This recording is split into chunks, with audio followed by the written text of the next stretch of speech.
Hi friends, welcome to Vijaya vlogs. ఈరోజు కుడుములు ఎలా తయారు చేసుకోవాలో చూద్దాము.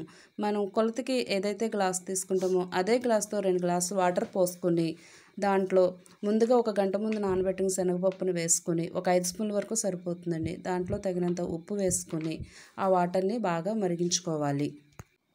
ఇలా వాటర్ మరిగిన తర్వాత ముందుగా కొబ్బరి తురుము తీసుకుని పక్కన పెట్టుకున్నాను ఫ్రెండ్స్. ఆ వీడియో మిస్ అయ్యింది. ఈ కొబ్బరి తురుముని దీంట్లో వేసుకుని బాగా కలుపుకోవాలి. ఈ వాటర్ చక్కగా కొబ్బరి దాంట్లో కలిసి రెండు కూడా చాలా కమ్మదనం వస్తుంది. కొబ్బరి వేసుకున్న ఐటమ్స్ చాలా బాగుంటాయి కదా ఫ్రెండ్స్. చాలామంది విడిగా కుడుములు శనగపప్పుతో చేసుకుంటారు, లేకపోతే కొబ్బరి వేసుకుని చేసుకుంటారు. కానీ శనగపప్పు కొబ్బరి వేసుకున్న కుడుములు చాలా రుచిగా ఉంటాయి. ఇప్పుడు ఇలా మరిగిన వాటర్లో బియ్యం రవ్వని ముందుగా మనం తీసుకున్నాం కదా, 1 గ్లాస్ బియ్యం రవ్వకి 2 గ్లాసులు వాటర్. ఆ బియ్యం రవ్వ అంతా కూడా మనం వాటర్లో వేసుకోవాలి. ఇలా చక్కగా దగ్గర పడుతూ పిండి అంతా కూడా వాటర్లో కలిసేసరికి టైం పడుతుంది ఫ్రెండ్స్. దాన్ని చక్కగా ఉండలు లేకుండా చక్కగా మెల్లగా తిప్పుకోవాలి. ఇది ఉండలు కడితే చాలా గట్టిగా అయిపోతుంది. అందుకని సాధ్యమైనంత వరకు ఆపకుండా చక్కగా తిప్పుకుంటూ ఉండాలి.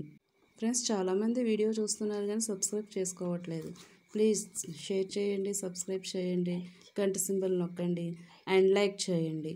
అలాగే ఇది ఇలా తిప్పుకున్న తర్వాత కొంచెం మూత పెట్టుకుని దగ్గర పండివ్వాలి. జాయిగా అది మొగ్గుతూ ఉంటుంది. ఫ్రెండ్స్, చాలామంది ఈ రేషన్ బియ్యంతో రవ్వ చేసుకుని చేస్తూ ఉండేవారు ఇదివరకు. ఇప్పుడైతే షాప్లో బియ్యం రవ్వ ప్యాకెట్లు వస్తున్నాయి కదా, నేనైతే దాంతో చేశాను. అవి పొడి పొడిలాడుతూ చాలా బాగా వస్తాయి.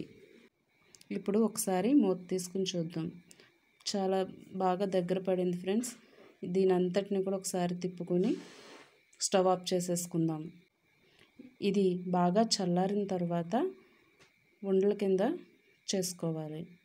ఇలా బాగా తిప్పుకొని కొద్దిగా చల్లారేంత వరకు గోరువెచ్చగా ఉండగానే పిండి అంతటిని కూడా కలుపుకోవాలి. మన చేతికి వాటర్ని తడి చేసుకుని దాంతో ఇలా రౌండ్గా కుడుముల మాదిరిగా చేసుకుని మొత్తం అన్నీ కూడా ఒక ప్లేట్లోకి తీసుకోవాలి. ఇలా తీసుకున్న వాటన్నింటినీ కూడా ఒక ఇడ్లీ పాత్ర తీసుకుని దానిలో లాస్ట్లో ఉన్న రేకును వేసుకుని దాని మీద ఒకదాని మీద ఒకటి పేర్చుకుని ఇలా వీడియోలో చూపిస్తున్న విధంగా చేసుకోవాలి. ఫ్రెండ్స్, ఈ రెసిపీని కూడా అందరూ ట్రై చేయండి.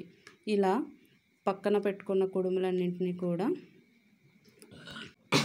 ఇలా వీడియోలో చూపిస్తున్న మాదిరిగా ఇడ్లీ పాత్రలో వేసుకుని ఒకదాని మీద ఒకటి వేసుకుని సిమ్లో పెట్టుకుని స్టవ్ని ఒక పావు గంటలో సిమ్లో పెట్టుకుంటే సరిపోతుంది. చక్కగా ఉడుకుతాయి, మగ్గుతాయి. తర్వాత వేడివేడిగా ఈ కుడుముని సర్వ్ చేసుకుంటే చాలా బాగుంటాయి ఫ్రెండ్స్. చక్కగా ఆవకాయ పచ్చడి వేసుకుని దీన్ని తీసుకుంటే చాలా సూపర్గా ఉంటాయి.